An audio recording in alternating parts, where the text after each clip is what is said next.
ये कहानी है एक साधारण से लड़के की जो इश्क में शायर होना चाहता है। अरे वाह! मुझे आज भी याद है, मैं 10th में था जब उस पहाड़न को मैथ की ट्यूशन में पहली बार देखा। जब उस पहाड़न को मैथ की ट्यूशन में पहली बार देखा था, उसे नजरें हटाने को दिल नहीं करता था, उसके करीब आकर उससे दूर जाने को दिल नहीं करता था। वो अपनी सहेलियों में अपनी ही भाषा में बात किया करती थी। उसकी बातें समझ कहाँ आती थी, पर उन बातों को सुनने का मन बार बार करता था। जिस दिन वो ट्यूशन ना आती, उससे ना मिलने का दुख दिल को तार तार करता था। अब जैसे तैसे करके उससे बातें हुई, उससे दोस्ती हुई, उसे थोड़ा बहुत जाना, उसे इतना जाना कि उसे शेरो शायरी का बहुत शौक है। और उस दिन हमने ठान लिया कि जिंदगी में कभी कुछ करे ना करे, पर एक दिन शायर तो जरूर बनना है। इस उम्मीद में सही कि शायरी के जरिए ही सही, पर एक दिन उसके दिल में जगह तो बना ही लेगी। पर हमें ये मालूम ना था कि लोग शायरी से तो मोहब्बत करते हैं, पर एक शायर से प्रेम कोई नहीं करता।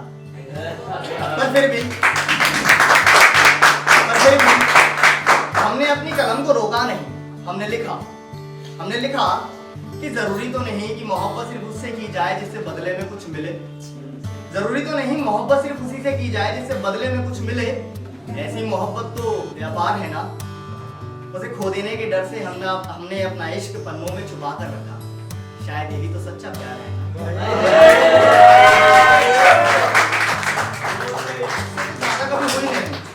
उससे ज्यादा कभी हुई नहीं, पर उसकी तस्वीरों से मैं रोज बात करता हूँ। उसकी तस्वीरों में कुछ तो जादू, उसकी आंखों में नजर आते हैं शेर।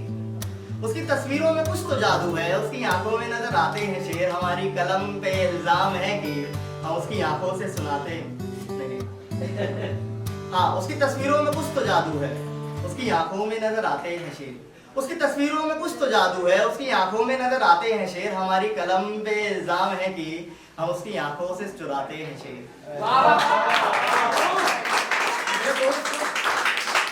मेरे दोस्त रिश्तेदार घर वाले हैं परेशान इस दीवाने से कि महफिलों में हम बस उसकी आंखों पे सुनाते हैं शेर। पर वो कुछ समझती नहीं, हालांकि जानती वो सब है, पर कुछ समझती नहीं। बड़ी नासमझ है वो जनाब, बड़ी नासमझ है वो, और उसकी नासमझी पर ये शेर लिखा है। मैं जब इजहार मोहब्बत करता हूँ, उसे लगता है नया शेर लिखा है।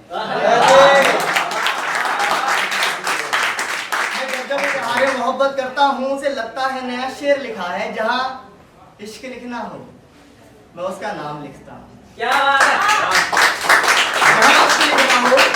जहाँ इश्क लिखना हो, मैं उसका नाम लिखता हूँ। वो पढ़ती है, कहती है कि वाह अनिल, क्या शेर लिखा है।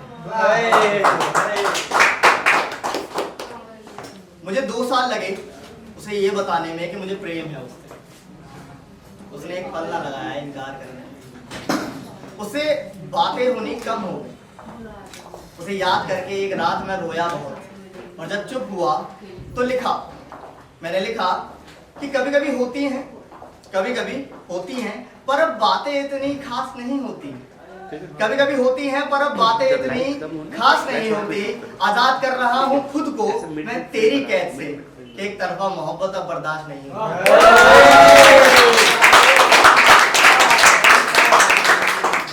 फिर एक दिन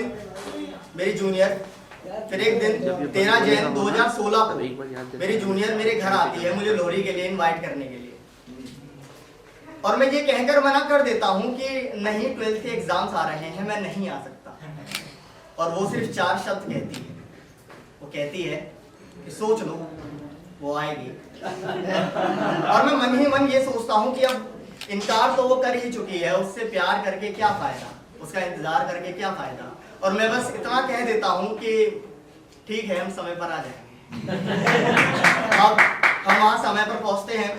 अब पार्टी चल रही थी, एक कमरे में मेरे सभी दोस्त डांस कर रहे थे। मैं बस खिड़की के पास बैठा एक हाथ में पेप्सी लिए उसका इंतजार कर रहा था। मैं उस खिड़की के बाहर देखता हूँ, उसे आते हुए देखता हूँ। उसको आते हुए देखते ही मैं हड़बड़ी में शीशे की तरफ जाता हूँ, अपने बाल संवारता हूँ, कपड़े ठीक करता हूँ, जो सब उसे कहना था वो सब याद करता हूँ। मैं अपने एक दोस्त से पूछता हूँ कि भाई बताना मैं कैसा लग रहा हूँ। वो मेरी इस हालत पर हंसते हैं, मेरा मजाक उड़ाते हैं। मैं मायूस होकर वापस से अपनी उस खिड़की के पास जाकर बैठ जाता हूँ। मैं देखता हूँ कि वो बाहर अपनी सभी सखियों को सीने से लगा रही थी, उन सबको लोरी विश कर रही थी। मैं देखता हूँ कि वो मेरी तरफ आ रही थी, वो मेरी तरफ आ रही थी। वो मेरे पास आती है, मुझे सीने से लगाती है, मुझे लोरी विश करती है, सभी को लोरी विश करती है और बस चली जाती है। मैं बहुत ज़्यादा खुश था, मैं बहुत ज़्यादा खुश था, पर इसके लिए तैयार नहीं था मैं। यकीन मानो मुझे डांस करना बिल्कुल भी नहीं आता, पर उस दिन इंडिया के बेस्ट डांसर्स को डांस बैटल में हराने के लिए तैयार था मुझे कुछ तो होने लगा था, मैं फिर से ख्वाब संजोने लगा था। मुझे कुछ तो होने लगा था, मैं फिर से ख्वाब संजोने लगा था। ये दिल धड़कता तो पहले भी था, पर आज ये महसूस होने लगा था। आसपास के लोग मानो सब गायब हो रहे थे, मैं बस उसकी नाचती जुल्फों में खोने लगा था। मुझे कुछ तो होने लगा।